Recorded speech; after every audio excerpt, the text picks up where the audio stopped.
Welcome to the Maximum Mom podcast. I am so excited to be back today, and I am super excited to welcome Brita Long to our podcast. Welcome. Well, thank you. Thank you. It's afternoon here, but It good is. morning, good afternoon, wherever you are. Yes, indeed. Well, first, I always like to just start. Let's just get over the initial part of, it's called the Maximum Mom podcast. So I always like to know who and what makes up your home, your family, what makes you a maximum mom? Well, what makes me a mom? I don't know about maximum mom. I don't know what that means. My kids are grown. Yeah. So I have one biological son who is now my law partner, which is a whole different ball of wax. That's been crazy. My law partner. Okay. Wow. And then my my two stepsons, they are 30 and 33. So I'm on the tail end of, and with the hindsight's beautiful. Isn't it?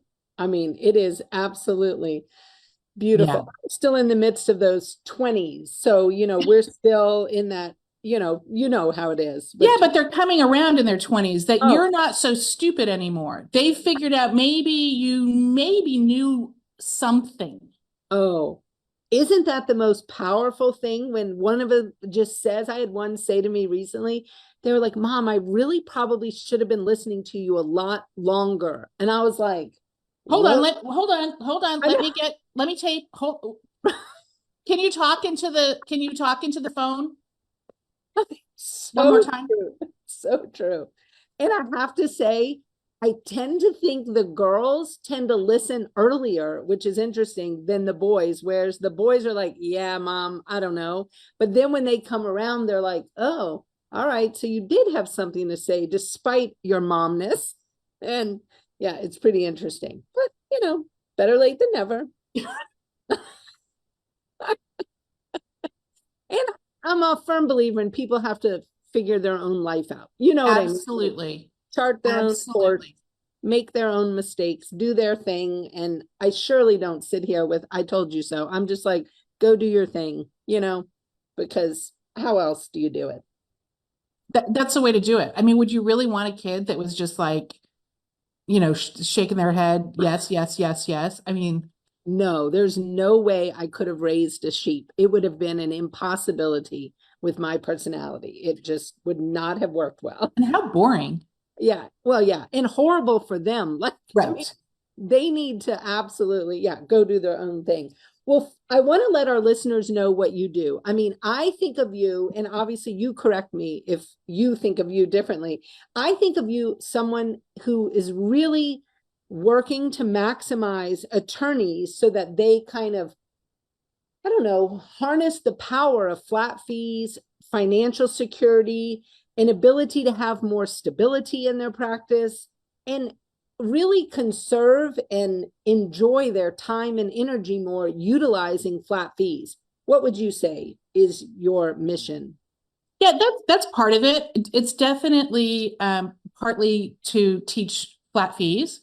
I Mm-hmm. would say that the bigger overall is personal development and being, I'm not sure that there's a word for it. I'm kind of being a voice for some sanity in this profession that I think we have lost sight of tremendously. Yep. And for people who are fairly courageous in advocating for other people, we don't advocate for ourselves. We don't question what we're doing. And so I work with attorneys, mostly attorneys, some other normal people, but mostly attorneys on really creating the life that they want to live. Oh, I don't buy the law is a jealous mistress. If you want to be an attorney, that means you have to work 80 hours a week. You have to have no relationship that is of any real value with your kids, with a spouse. I just don't buy that. And when I see, I've been practicing since 1997, and when I see attorney after attorney after attorney literally killing themselves Yeah. or slowly killing themselves with drugs or alcohol or numbing in any facet, I'm like, this is not working. Right. Exactly. Clearly. What we are doing is not working. And I certainly believe that flat fees can be a big part of that. But when I started teaching flat fees, I very quickly realized that,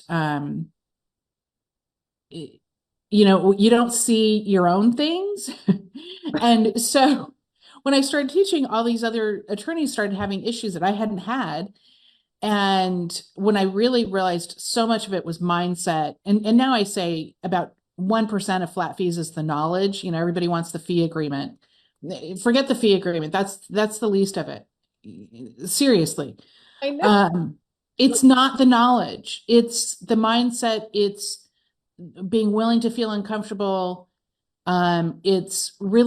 It's so much deeper. So then I really started, and I had been doing my own personal development work for years that had changed everything internally and externally in my life. And when you do something like that, you feel it as an obligation to help other people if they're willing, if they're Exactly. open. I can't help somebody who's not open to it. Exactly. I mean, it's so the timing of this conversation for us, I cannot even tell you the just like weird universe timing.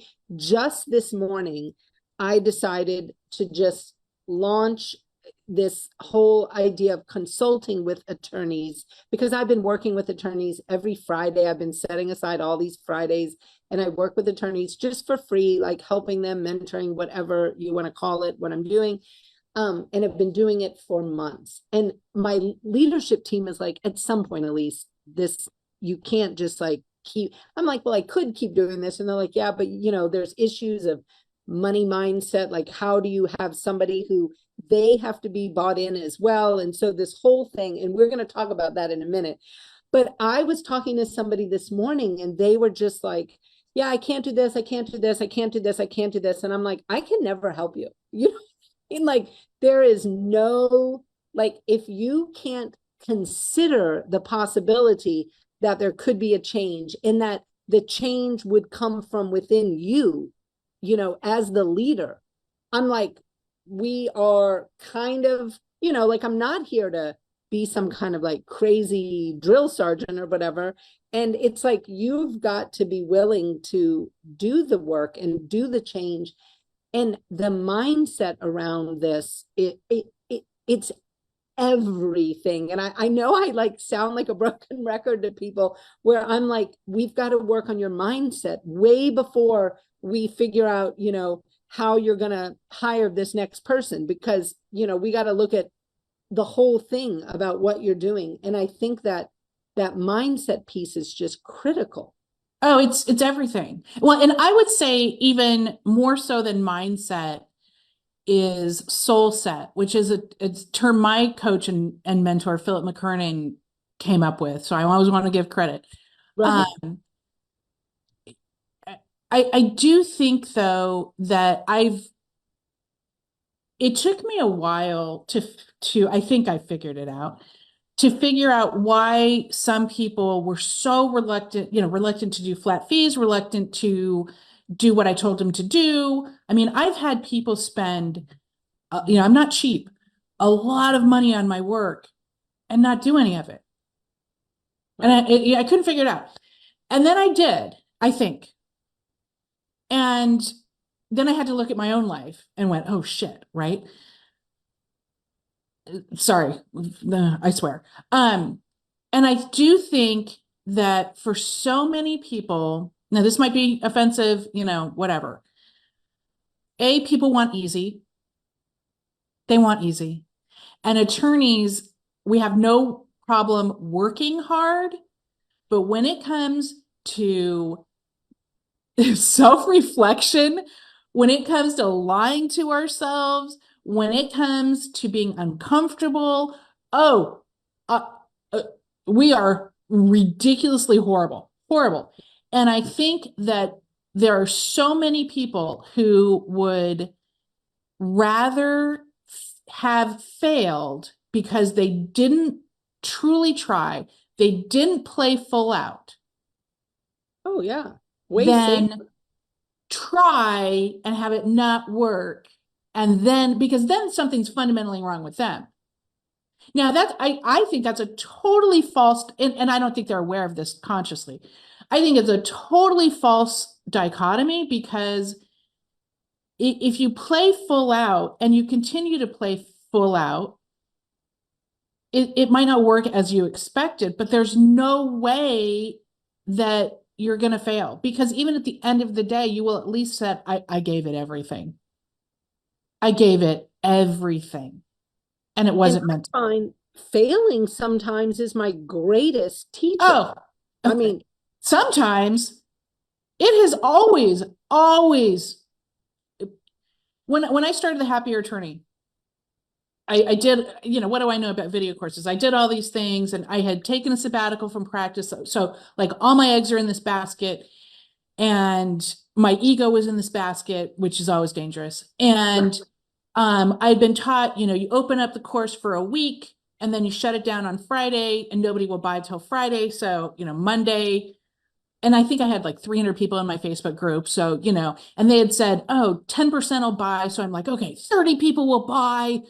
Okay, here we go. Here we go. So Monday, nothing. Tuesday, nothing. Okay. So Friday, guess how many people had bought the course Friday? 5. Zero, zero, zero.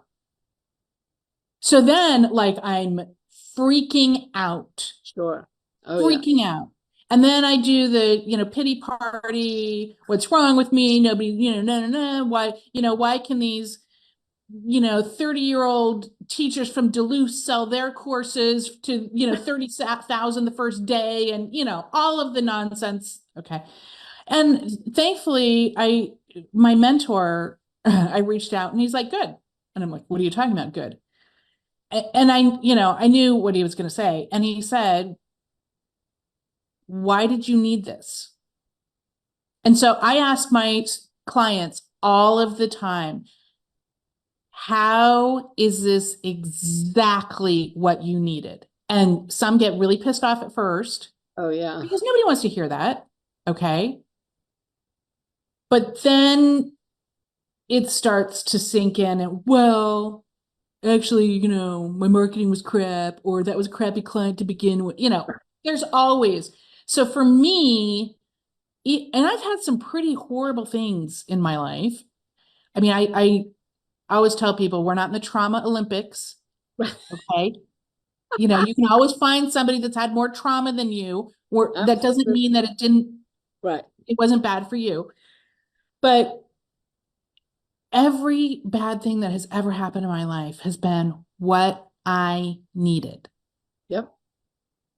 I mean, isn't that powerful though?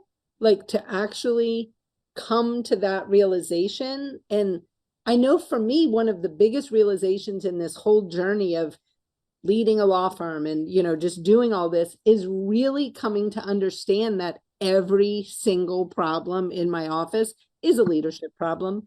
And I'm like, well, Suck. Elise, turn that mirror over again, dear, and see what the problem is.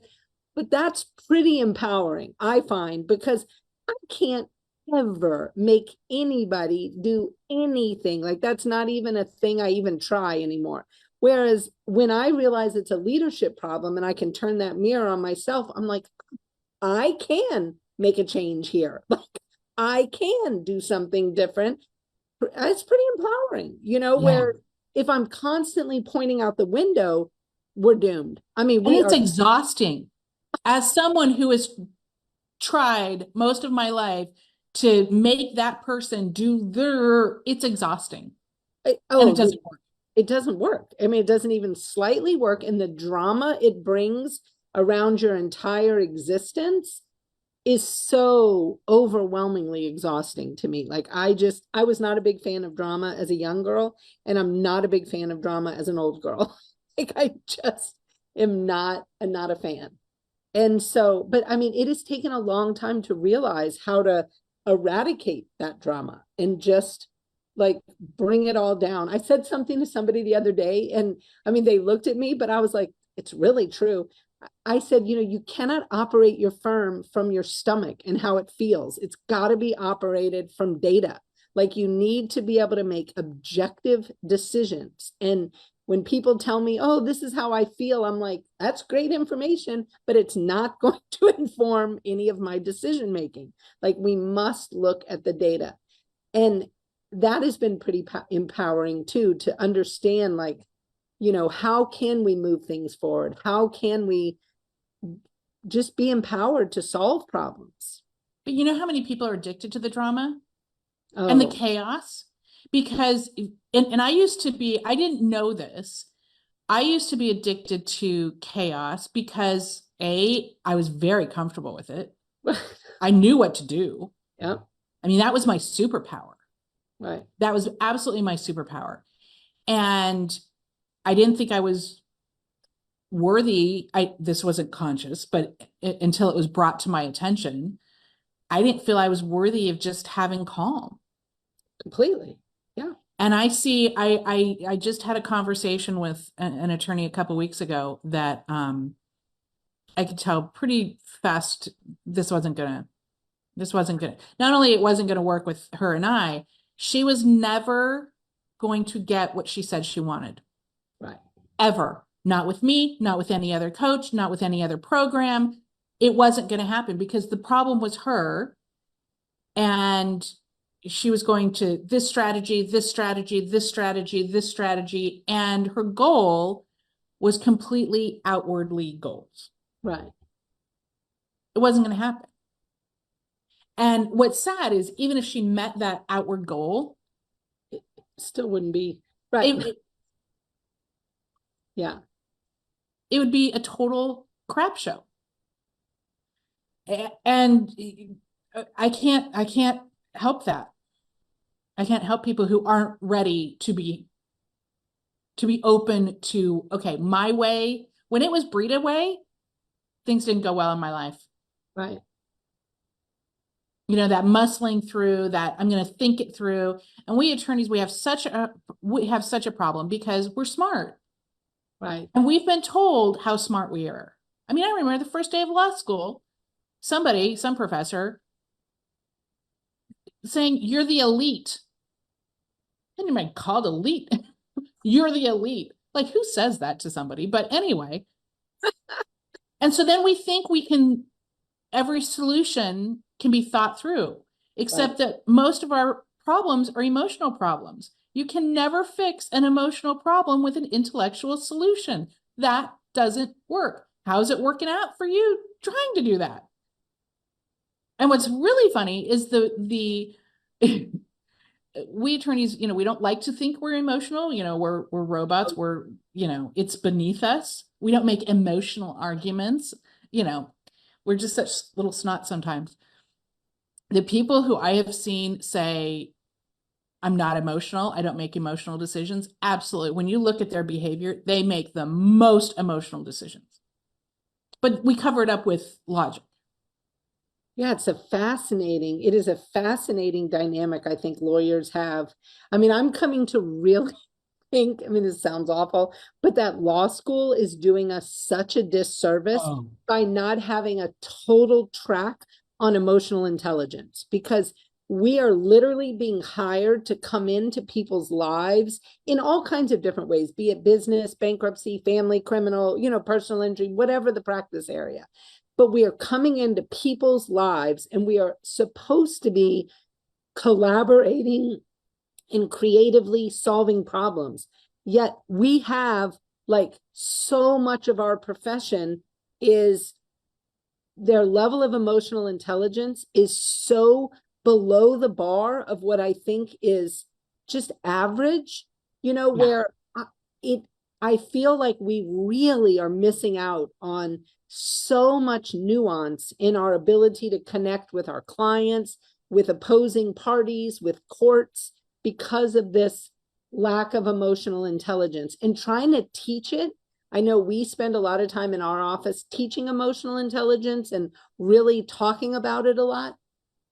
it doesn't always work, No, you know? because, well, to me, it's fixing your own crap. I mean, I know I took a little hiatus from practicing to write and create the happier Oh, attorney. And then when my son got licensed, we opened up this practice. And I don't practice a lot, but I had one case where I had to come in because it was last minute and it was a trial and it was going to be too much for him to, handle right away. How I approached that case, given the internal work that I've done in the last 6 years, was night and day different than how I would have 7, 8 years ago. How I approached opposing counsel, who was just one of those. How I approached different things that happened at trial, opposing party. And I was so much calmer. My client was so much calmer. oh yeah. It was a total night and day difference. And what was great was my client had some issues. And I was more direct with him. I treated him like a coaching client. Right. And what he does with that is up to him. But it was night and day. But I don't think you can, do that with clients unless you're working on your own crap. You say professors, holy cow, we could sit here and I could go 3 hours on the scandals. I mean, like news, Google scandals at my law school. And those were the professors. They can't be teaching emotional intelligence when they're on the news with their literal drunken sex scandals. Losing bar exams because you're on a cruise with your mistress. Oh, I'm not kidding. that is a chapter in my "You Can't Make This Shit Up" book. You can't make it up. So maybe the law professors, they don't teach us about emotional intelligence. Maybe we leave that to somebody else. I think it needs to be somewhere, though. It needs Right. to come into the curriculum. I mean, along with, actually how to run a practice, the business of running a practice, and helping people understand, like, how do you hire? How do you, work with somebody to support them through a problem? How do you terminate if needed? Just all the things, like this idea that somehow we're all going into a big law firm. I mean, the stats just show that to be so far from the truth. Right. And that it's okay if you don't. Number one, it doesn't make you a less attorney. And you also have a right to get paid, even if you're not in a big firm. There's an idea. Oh, yeah. Well, I mean, don't you think that comes into the whole money mindset of what is happening with, I mean, I know you've heard it because, I mean, you and I are almost the same age, I think, where when we went through law school, it was this whole, like, everyone should do, this many hours of pro bono work. And I'm like, okay, well, could we at least, like, make sure we're all, like, getting paid, we're eating, we're paying our student loans, we're making sure our employees are eating and paying their student loans. And it's like, seriously? I mean, the numbers. I mean, I'm all for pro bono work. Don't get me wrong. Like, I mean, if we can make it work, and obviously as a firm, we can have policies around what works for us and what fits in to our situation, but to try to guilt attorneys into like 100 hours a year of pro bono work, I'm like, yeah. And let's get real. So I was pro bono queen here in law school. I was the head of the domestic violence pro bono thing, which was a big deal at our law school. And I mean, I did all of the things.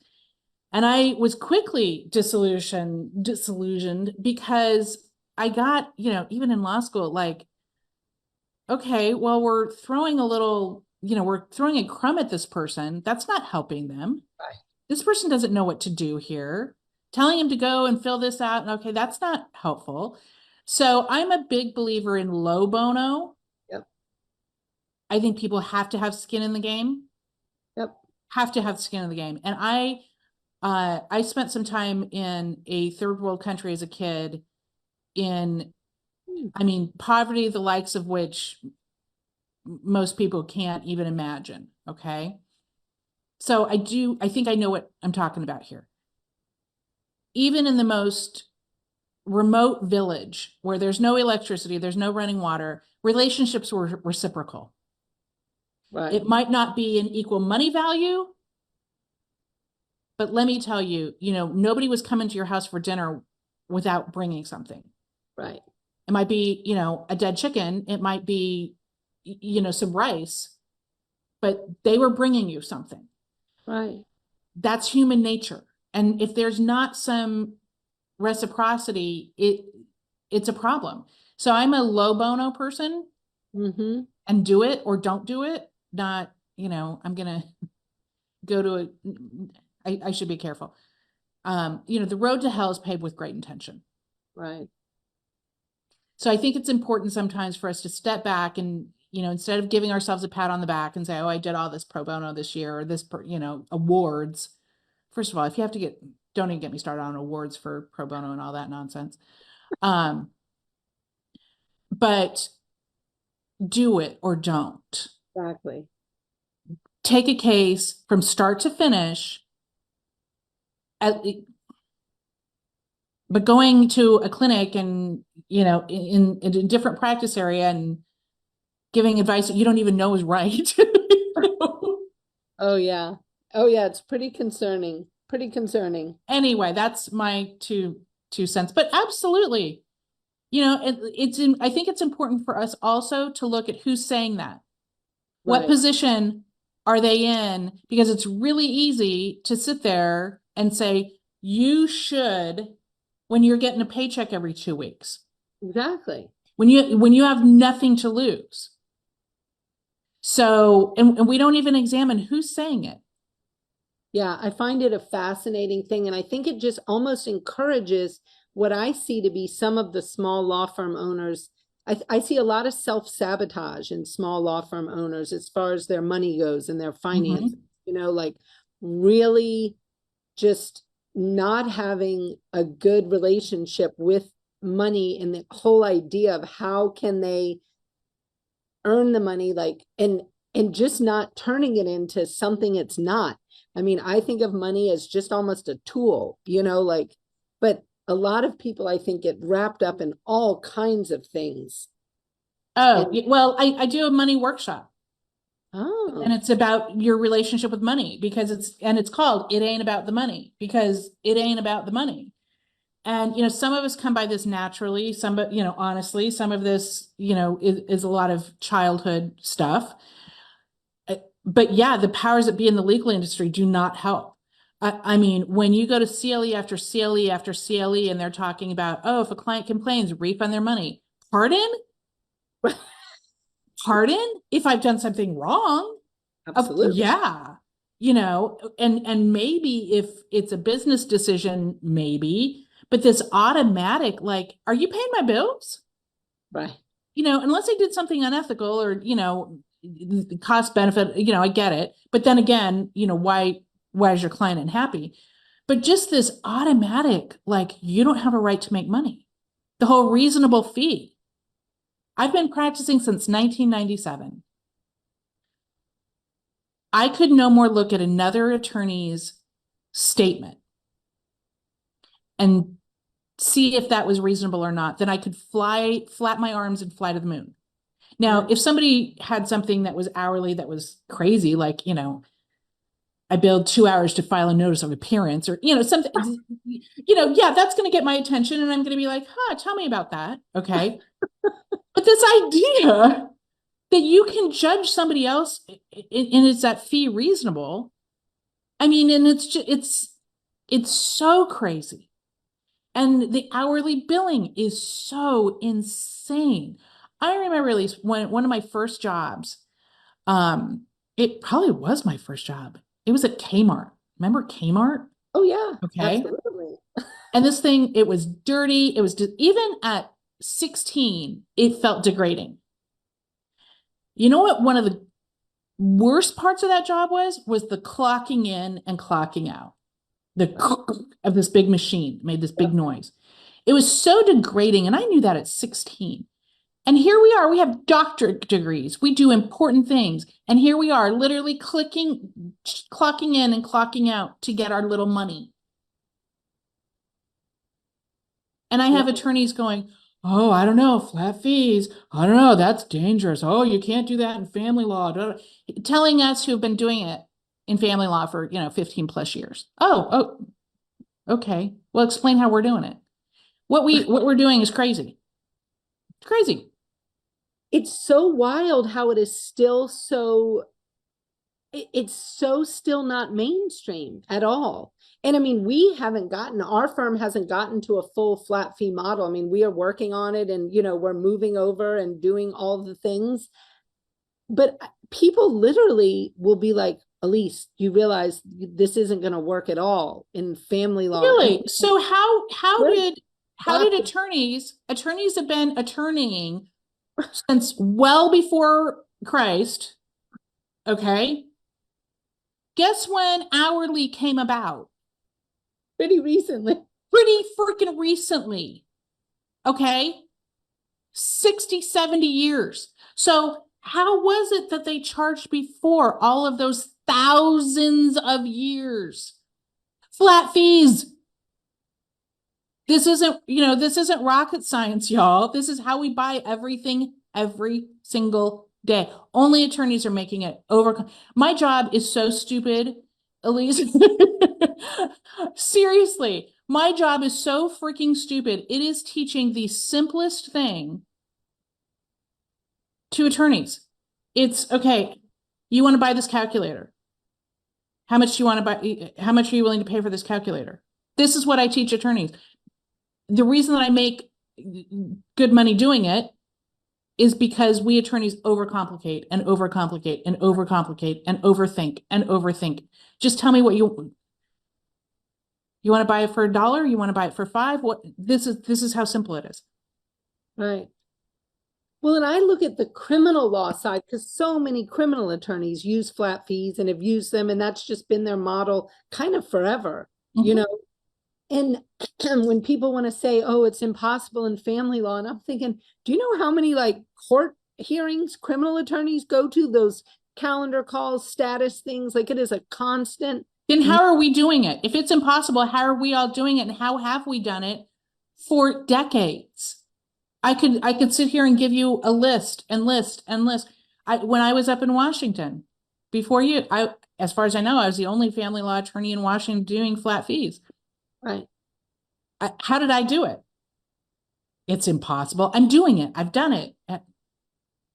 That's just fear. That's just the I'd rather not try and fail rather than figure it out. Exactly. Well, and try or get help or put my ego aside and admit that maybe I need help. Yeah, which is reasonable, I think, to get the help and figure out, okay, what can I learn? Somebody said to me the other day, and it really just struck me, we pay for consultants and coaches, and the whole reason to do that is to gain their 10,000, 20,000 hours of expertise and be able to short circuit some of that learning and that failing that we might do on our own, which would be perfectly normal to happen. But if we can short circuit some of it, great, more power to us. And for somebody to see what we don't see. We don't see our own blind spots. We're sitting there walking around with, toilet paper flowing out of our skirt and we don't see it. And so, yeah, a good coach, a good consultant is going to be like, hey, this is why this is what you're doing wrong. Right. There's the toilet paper. There's the toilet paper. But you got to get your ego out of it. And what I love is I'll see, on the attorney and flat fee group, or lawyers on the beach, somebody will say, oh, I tried flat fees and it was a disaster. Okay, so let me get this straight. You tried something that you've never done before. Okay. Where you have no instruction, you have no one showing you how to do it, and it didn't work. And so it doesn't work. Imagine translating that to any other skill. Oh, I tried to make bread today. I didn't look at a recipe. I've never made bread before. I didn't even watch a YouTube video, but I put some water and flour together and it didn't work. No shit. Right. Exactly. Well, and I think of it like learning. Can you imagine learning calculus or, mechanical engineering, just being like, yeah, I decided I'm going to just like go out there and, whip up a car. And it's gonna, I mean, It takes a little bit of practice. So you have to know the things, and it still takes practice to ab- get a new skill. But ab- again, you got to get the ego out of it. have you read or, kind of looked into any of the Cy Wakeman teachings, like reality-based leadership or no ego? Hmm. She actually, I mean, when you talk about the ego piece, I think you would really enjoy some of her books. And I mean, she's, a What's leadership. what's the name? Her name is Cy, C-Y Wakeman, Wakeman.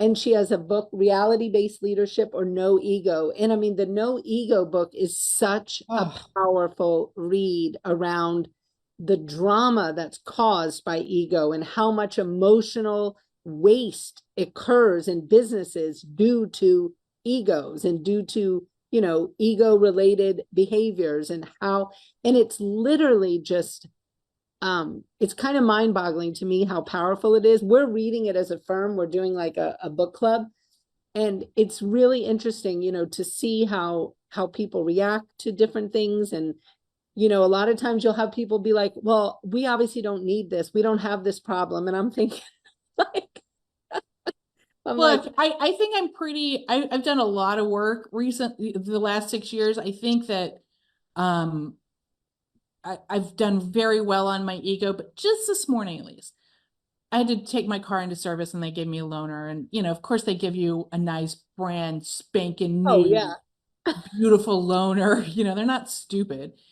No, they're not. And I'm driving this thing. I don't even like it, but I'm like, oh, that's pretty. And oh. My ego's, like, who am I trying to, and then if I can see where people go, and before you know it, you've just bought a $70,000 car, and that is 100% ego that you back up with. Well, actually, I do need those side beeper things. It's a safety thing, you understand. And the You know, massage seats. it's not an ego thing. And we do that every single day, all Totally. day long. Totally. I mean, I find though, this is one reason I think when we moved out to the place we live where we're just surrounded by nature and just like literally, like if I have my choice of hopping on my phone and looking at social media or sitting in my hot tub and looking for eagles, I am in the hot tub looking for eagles every single time. Good. Because do you know what I mean? That whole just like, I don't know what it is, but Don't almost get me like started on social media. yeah, the keep up with the Joneses mentality of everything. And I mean, it's something Doug and I are really digging into, figuring out like, I mean, even in our travel, we're like, how can we only go see nature? Like, how can we make it where we're spending our time in places that are truly bringing us peace, bringing down all stress and all things. I mean, I hate to say like I'm this anti-city girl now, but a lot of times I don't want to get caught up in it. I mean, we go to Seattle, to spend the night, we might have things to do, and it's immediately this, I mean, you're in a parking lot and our car is, $100,000 less than 100 cars around us. And I'm just like, whoa, we are, and it's kind of wild sometimes when you Yeah. do this. And I bet you experience when you visit Oh, well, Washington. I moved from downtown Seattle, where my little house in West Seattle was overlooking the water, overlooking the port and the city, and it very much caught up in the stuff. And I just knew I knew I needed out of that. Right. And I'm in this little town, a little blue collar town in Texas, not even in, cool Austin. And I'm calmer. That's so interesting. I am calmer. And then I spent some time in Italy. I'm going back, and Right. And I do better in small and calm and quiet. And if I need fancy, I can go get fancy. That's fine. But nature is very healing. Oh, it's, I truly did not realize. One, I didn't realize how much healing that was needed. Like, let's be serious. I mean, Right. I think until I went through 2022, and I think when my bookkeeper died in a plane crash, that just like Yeah. absolutely did me in. Like, I was just, you know, how kind of like you've kept everything a little bit below that surface and you're thinking you're, you know, handling it, you're compartmentalizing it all perfectly and it's all good. The Well, beautiful lies we tell ourselves. that definitely bubbled over to a like, oh, okay, that wasn't great. And then you know how that goes. Once it starts overflowing, you've got, you know, Because it years. wants to come out. So like once there's an opening, it's like, oh, we're Exactly. Count us in that trauma Olympics. right. So, Right. yeah, so it was kind of a time, but then having this year and making such a concerted effort in 2023 to literally be like, if it is not a peaceful thing, it's not happening. Like, I mean, just really toning it all down. And it was exceedingly eye-opening to realize just how much, I mean, just like you're talking about, I didn't even realize I needed to be calmer.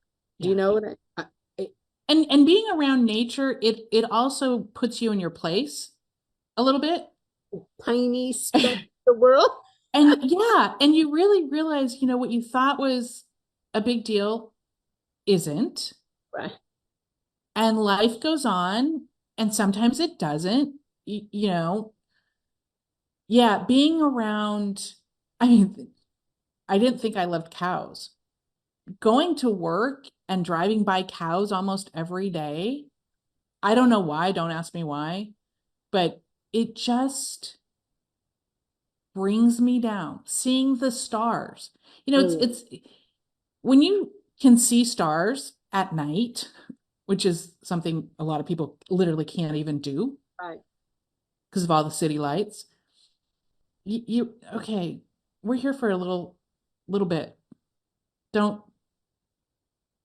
Life's going to go on, do your best, but really is this that big of a deal? This client not hiring you or whatever. Whatever. Right. Whatever. And it's so many of those, like, really. I mean, I said something to somebody the other day. I'm like, is this thing something you're going to even remember 5 years from now? I'm like, if not, can we just forget about it now rather than actually spending all this time you're about to go ruminate and Lord knows what? And I'm like, let's just let it go right now. Boop, bye. I was It's like, not even the time, it's the energy. It's the oh, energy vampire of the ruminating and the taking it home with you and, you know, thinking about it, how much that night and yeah. So that, so that's what I do. well, I love that. And how can people best reach you? Like, if somebody wants to find you, they want to work with you, either be it on the flat fees, the happier attorney, the money mindset work, the just general coaching in mindset, how can somebody best reach you? So for flat fees, happierattorney.com. Okay. Or I'm on Facebook, just private message me. And for the personal development, it's going to be britalong.com. That website is not up yet. And it's just britalong.com. So just private message me on Facebook. Or just Google, I'm pretty easy to find. But and what I would say about the personal development is everybody has their crap. Everybody. Oh, yeah. And the more you're like, I don't want to do that, the more you need to do it.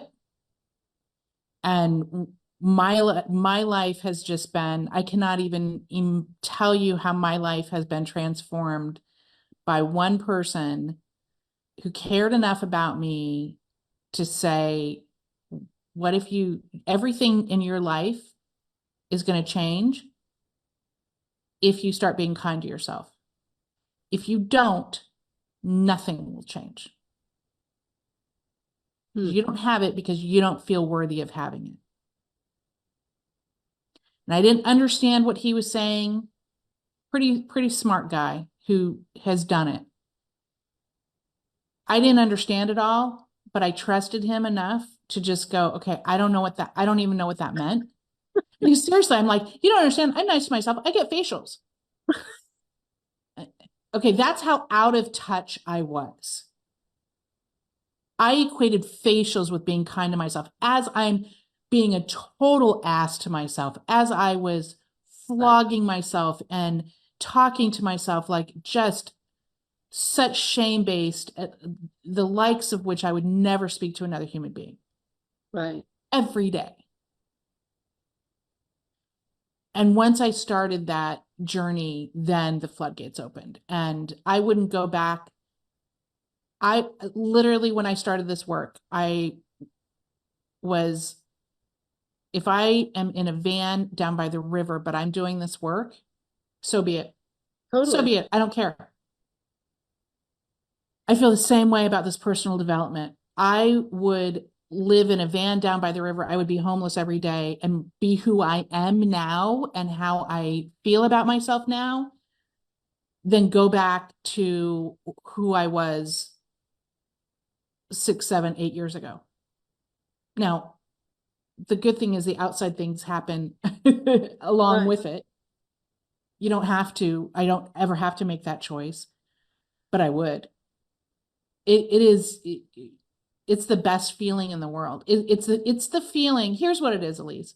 All of the feelings that everybody's chasing,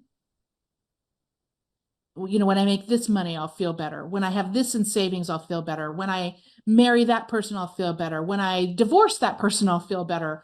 When I am a size 4, I'll feel that. When I get to, that trip, I'll feel all of the things that everybody chases all of the time. They're trying to get the feeling that I've got, but they don't know it. And you can't get the feeling out there with all of the stuff. Right. That's not where it is. It's internal. And the only way to get it internally is to do the work and feel the feelings you don't want to feel. Right. Oh, yeah. I mean, feeling those feelings and getting through them. Well, and I think you hit such a nail on the head when you talk about the core wound part, about feeling worthy and, whether you feel lovable and, those types of things, and really accepting and understanding where that comes from. And then how can you almost like retrain yourself, and actually be able to create worthiness and lovability and, those things inside yourself. Yeah, that's it. I mean, that's in an absolute nutshell. And there are a lot of hurting people out there. Well, and that's the part that just, I feel like in our profession, it's a higher number than Oh, normal. Like, and I don't know if people are just attracted to it to work out their shit, right. or if something happens here or a combination, but who acts like that? Well, it's so sad to me, the suicide we see, the drug and alcohol abuse we see. I mean, just really The anger, hurt. Oh, such anger. the Such anger. anger that we that and the poor behavior that we can get away with. I mean, this last trial, opposing counsel, I mean, he went, there's fair game, have at it, friggin' have at it.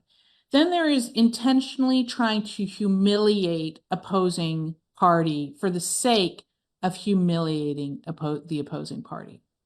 Right. That has nothing to do with my client. That has to do with you and your insecurity and your shit. And who does that? Who does that? And we can get away with it because I'm just cross-examining. I'm I'm just advocating. zealously advocating for my client. And the judges don't do anything. The judges aren't like, "Hey, knock it off." Nobody Right. does anything about it. So people get away with it, and that tells me everything about that person. Right. So yeah, we're pretty unhappy. I mean, I've had 2 suicide threats on calls when people are calling me about flat fees to learn about my program. 2 suicide threats. Wow. Hmm. People are hurting. Oh, I really think they are. I mean, I see a lot of hurt out in our profession, and it truly just, it makes me sad. Like, it really makes me sad. I mean, I saw something, might have been this morning, where somebody was saying that there was a CEO out in the world that literally turned down a remote work request from a mom whose baby was born in the NICU. And the CEO was like, no, you need to come to the office. And I was like, what? I'm like, where is basic humanity? I mean, the fact that this mom is actually thinking she's working while the child is in the NICU is kind of amazing to me. And I'm like, the thought that you'd be like, no, you can't work from home. You need to be in the office. It's like, what's the matter with people? Yeah. I, Yeah. I mean, And it's just not safe in our profession. It's not safe no. to be vulnerable, to say, I'm really having a hard time. And again, the road to hell is paved with good intention. And now we have these lawyer assistance programs. Would you feel safe going to one of those? I wouldn't. I wouldn't feel safe saying, hey, I'm really, having a hard time to the bar. Whether it's true or not, they certainly have earned a reputation for eating their young. And I have a client who has had some mental health issues.